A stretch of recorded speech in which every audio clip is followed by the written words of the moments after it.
Ramazan, Ramazan, Ramazan ya Habib. Bismillahirrahmanirrahim.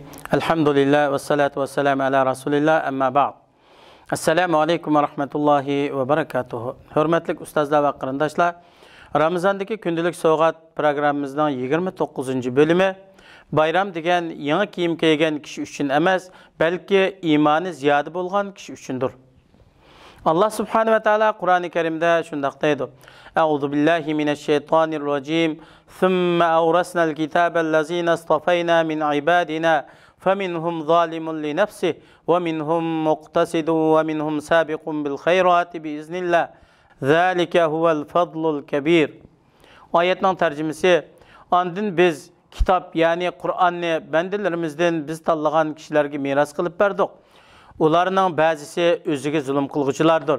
Ya'ni Qur'onni tilovat qilgan bilan bak amal qilib ketmaydi.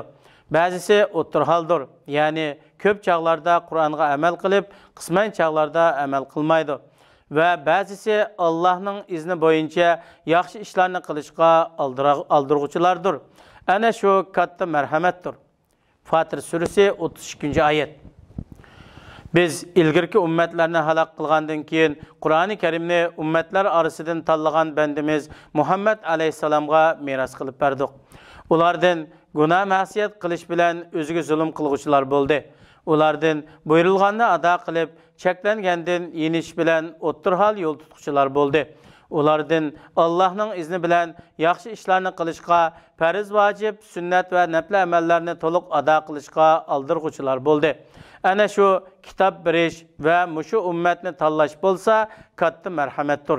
Umar ibn Xattob radhiyallohu anhu dan bayon qilingan hadisda Payg'ambar akram sallallohu alayhi va sallam mundaq deydi: Muazzin Allohu akbar deganda sizlarning biringlar Allohu akbar desa, andin muazzin ashhadu an la ilaha illalloh deganda ashhadu an la ilaha illalloh desa, muazzin ashhadu anna Muhammadan Rasulullah deganda ashhadu anna Muhammadan Rasulullah desa, muazzin hayya alas-salah deganda la havla ve la kuvvete illa billah desa, muazzin hayya alal-falah deganda la havla ve la kuvvete illa billah desa, andin muazzin Allahu akbar deganda Allahu akbar desa, andin muazzin la ilaha illalloh deganda chin dilidan la ilaha illalloh desa jannatga kirdi.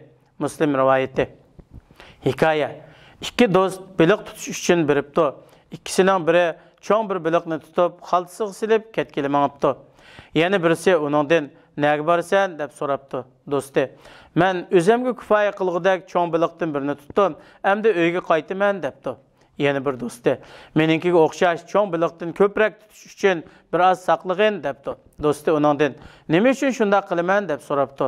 U: "Ko'p biliq tutsang, uni opirib sotsan" debdi. Do'sti: "Nima uchun shunday qilaman?" debdi. U: "Ko'p molga erishish uchun shunday qilasan" debdi. Do'sti: "Unda qilib molni nima qilaman" debdi. Do'sti: "Bankadagi sarmoyangni ko'paytib, iqtisodingni ziyoda qilasan" debdi. Do'sti: "Unda qilib qanday qilaman" deb so'rabdi. U: "Boy bo'lasan" debdi.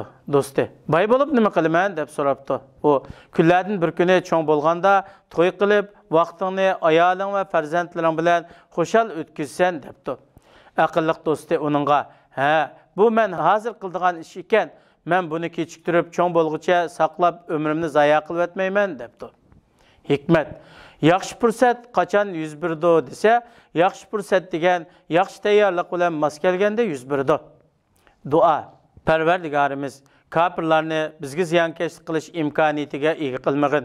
Ular bizga hukmron bo'lib, bizni ko'targili bo'lmaydigan azob bilan dinimizdan chiqarmasin. Parvardigorimiz, bizga mag'firat qilg'in. Sen haqiqatan g'olibsan, hikmat bilan ish qilg'uvchisan. Ey Parvardigorimiz, bizga o'zimizni mukammallashtirib bergin, bizga mag'firat qilg'in. Sen bo'lsang haqiqatan har narsaga qodirsan.